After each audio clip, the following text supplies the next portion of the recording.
R9 news देख रहे हैं आप और मैं हूं आपके साथ ऋचा सिंह।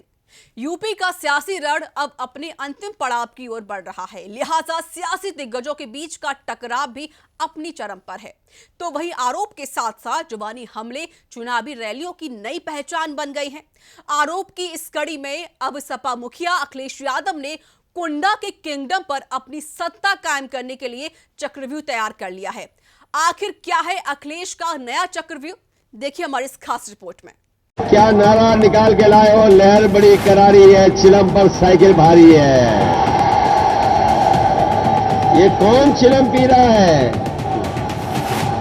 हमारे पड़ोसी के यहां धुआं निकलता है, कहीं वही तो नहीं है?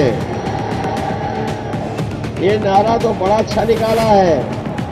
मैं पढ़ रहा हूं यहां से, लहर बड़ी करारी है, चिलम पर साइकिल भारी है।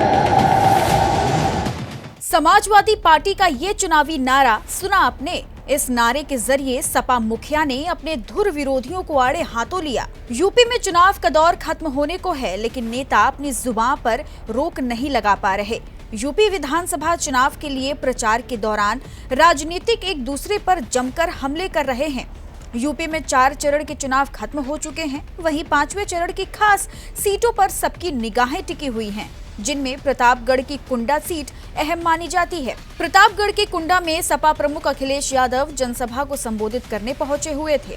इसी दौरान अखिलेश यादव ने बीजेपी के साथ साथ रघुराज प्रताप सिंह उर्फ राजा भैया पर भी जमकर निशाना साधा। अखिलेश यादव ने जनसभा को संबोधित करते हुए राजा भैया पर तीखा हमला बोला। उन्होंने कहा, आजाद होना चाहते हो तो साइकिल वाले ही आपको आजाद कराएंगे। यहाँ अन्याय की सभी सीमा लांघी गई हैं, लेकिन अब बदलाव होगा। अखिलेश यादव ने बिना नाम लिए राजा भैया पर निशाना साधते हुए कहा, इस तरह कुंडी बंद कर दो कि फिर खोल ना पाए। यहाँ पर जो लगातार जीत रहे हैं, उनके लिए कुंडी लगाओगे कि नहीं लगाओगे? और ऐसी कुंडी लगाना कि दोबारा कुंडी न खोल पाए। साथ ही अखिलेश यादव ने राजा भैया का नाम लिए बगैर कहा कि कुंडा में जिन्होंने कब्जा कर रखा है, आज उनको हटाने का समर्थन भी दिखाई दे रहा है। यहाँ पर बहुत दिनों से कब्जा किए थे, वो हट ही नहीं रहे थे। इस बार लग रहा है उन्हें हटाने का समर्थन हमें दिखाई दे रहा है, हटाने का समर्थन। जनसभा को संबोधित करते हुए अखिलेश यादव ने कहा कि कुंडा के लोग जो हमेशा मंत्री देखते थे, लेकिन इस बार वे खाली हाथ ही रह गए। कुंडा के लोगों से विशेष निवेदन अपील करने आया हूं। कुंडा के लोग हमेशा मंत्री देखते थे, कुंडा के लोगों को हमेशा मंत्री मिलता था। बताओ इस बार मंत्री मिला कि नहीं मिला? रह गए खाली कि नहीं रह गए? और किसी की सरकार हो, सपा की सरकार हो मंत्री, बीजेपी की सरकार हो तो मंत्री। बताओ इस बार छुट्टी हो गई कि नहीं हो गई?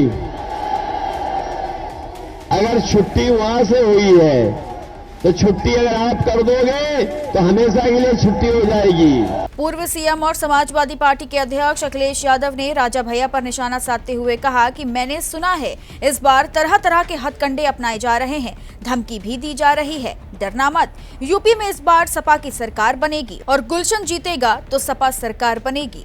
मैंने सुना है कि जीतने के लिए सब हथकंडे अपनाए जा रहे हैं, जो खराब बातें वो सब की जा रही हैं।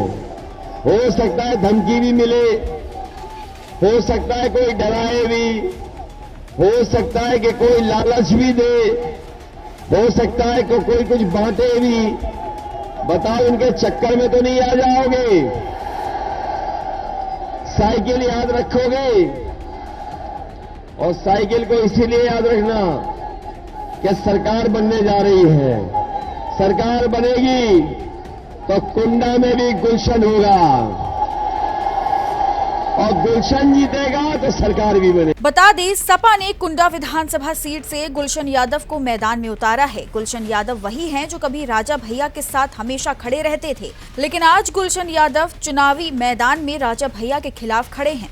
अब देखना होगा कि 27 फरवरी को 5वें चरण की वोटिंग में प्रतापगढ़ में बीजेपी का कमल या राजा भैया की आरी चलती है या सपा की साइकिल बाजी मारती है।